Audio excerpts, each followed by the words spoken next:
page-turners, and welcome back to the channel. I'm Matthew, the man with a hat who reads.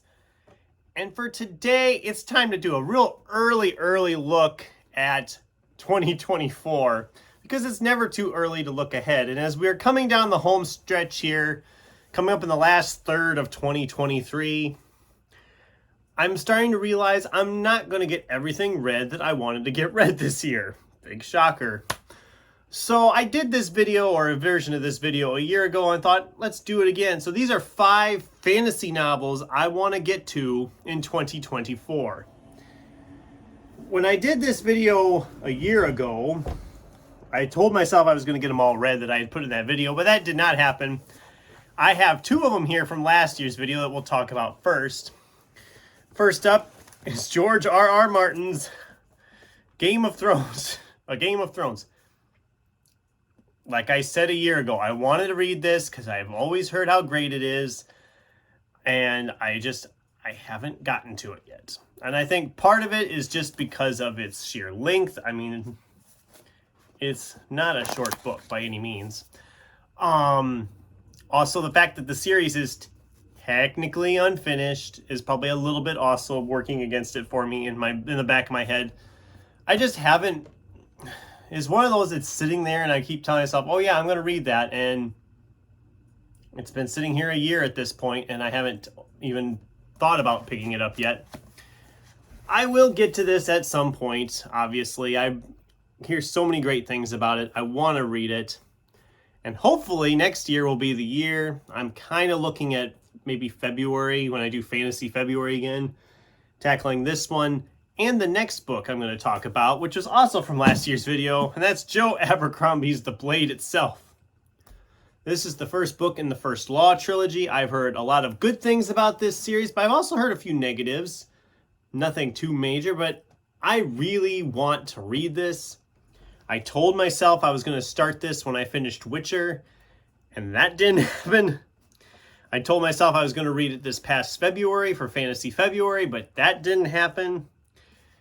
Which I think was partially because of my Harry Potter reread taking up a lot of extra time. But as I moved through the year, it's just kind of like, oh, I can do that next month. I can do that next month. Well, now we're sitting here in August, and I have a nice full TBR for August, as you know. September being Sci-Fi September, we're not going to tackle it.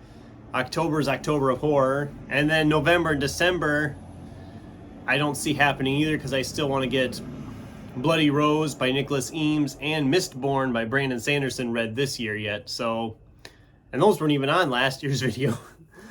I want to get both of those read though yet here. One in November, one in December most likely. Which means this one's getting just continually shoved back. I do want to read it. I will get to it at some point. And if I like it as much as I think I will, then I can go on to books 2 and 3. We'll just see what happens with that. I do want to get to that one. So, some new ones to the list. We have Tamsin Muir's, which I hope I pronounced that name right. Gideon the Ninth. This is the first book in the, well, it says Locked Tomb trilogy, but I know there's a 4th book on the way, so it's technically the first book in the Locked Tomb series. I picked this up on a clearance shelf. I've wanted to read it because I heard good things about it. It's like necromancers and swords and yeah. Plus the cover is just really cool. You can see my reflection holding the book up.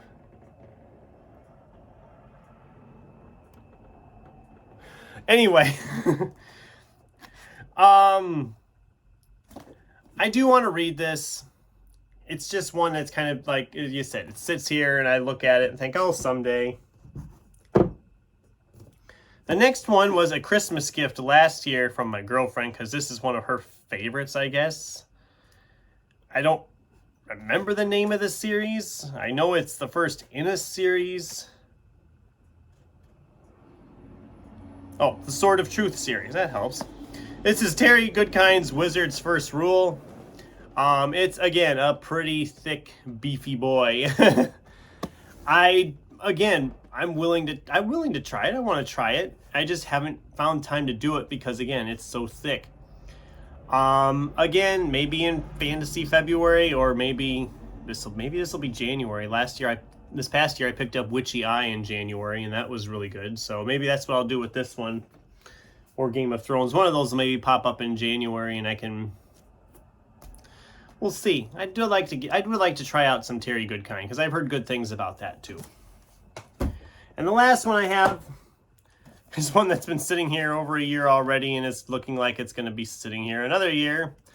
And that's Tad Williams' Otherland, Volume 1, City of Golden Shadow. There's like 4 books in this series, and I would like to get to this because I have liked some of the Tad Williams I read before, but this is one, again, it's huge. And it's just always like, oh, I can always pick that up. I got other things to read, and what is it with fantasy books always being so freaking huge? You notice that? I mean, look at these. I'm just going to hold up the mass market paperback ones here. This is like 2,300 pages between just these 3 books. That's insane. Because both of these are like 800 some, and this is close to 800. So technically it's almost 2,400 pages. Why? And this is the first books in the series, so think about it. The sequels are just as thick. I mean, at least the other 2 are at least 600 some pages. They're a little bit more manageable. But I digress. Anyway, that's just kind of... This is just a brief little video, like I said, kind of showing a little bit what I want to get to in the next year. Money shot. So yeah. These are 5 fantasy novels I want to tackle in 2024. I'm hoping I can get to all of them this next year. That way that if I do this video again the following year, it'll at least all be something different. So that's the video today. Have you read any of these? What did you think of any of these? Should I bother with any of these? Should I prioritize any of these for the first part of the year? I'd love to get a discussion going with you in the comments down below. Thanks for watching, and until next time, keep turning pages.